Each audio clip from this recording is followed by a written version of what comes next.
Ek glo die volgende boodskap is vir iemand daar buite.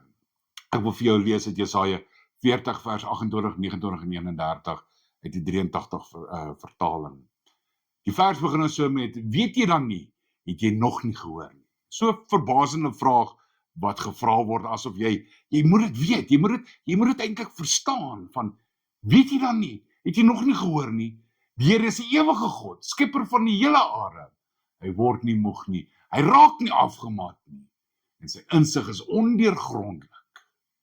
Nou vir jou, wat daar sit vandag en nie verby die omstandighede kan kyk waar hy hom tans self bevind nie verby sy huweliksprobleme kan kyk nie verby die kinderprobleme wat daar in sy lewe is, met sy kinders kan kyk nie verby die finansies kan kyk nie verby die siekte kan kyk nie.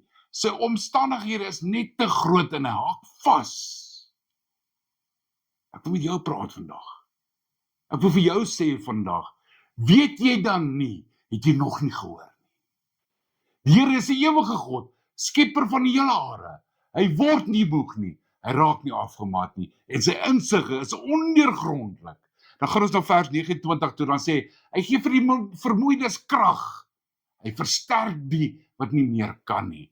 Dan in vers 31 gaan hy, dan sê hy ook, maar die wat op die Here vertrou, kry nuwe krag. Hulle vlieg met arensvlerke, hulle hardloop word nie moeg nie, hulle loop en raak nie afgemat nie. Ek wil vandag vir jou sê, sit jou vertroue daar waar jou geloof is. Daar waar jy sê jou geloof is, sit jou vertroue daarin vandag en vertrou die Here met wat hy vir jou het. Vertrou die Here dat hy jou deur hierdie probleme kan vat, dat jy oor hierdie hekkie kan kom waarmee jy so sukkel op hierdie stadium. Maar jy het nodig om daardie vertroue werklik waar te gaan plaas by die Here en te weet, dit waarin ek geloof het, dit gaan gebeur. Ek sit my vertroue daarin, want ek glo in die God van die onmoontlike. Die God wat gister, vandag en môre dieselfde God is. Hy is onveranderlik. En hy is die een wat daar is vir jou. So gee dit alles oor aan hom. Is my gebed vir jou, dat jy werklik waar sal stil raak by die Here, en net vir die Here sê, Here, hier is alles. Ek verstaan, ek kry nuwe krag by U. Ek kom gee dit vir U alles vandag.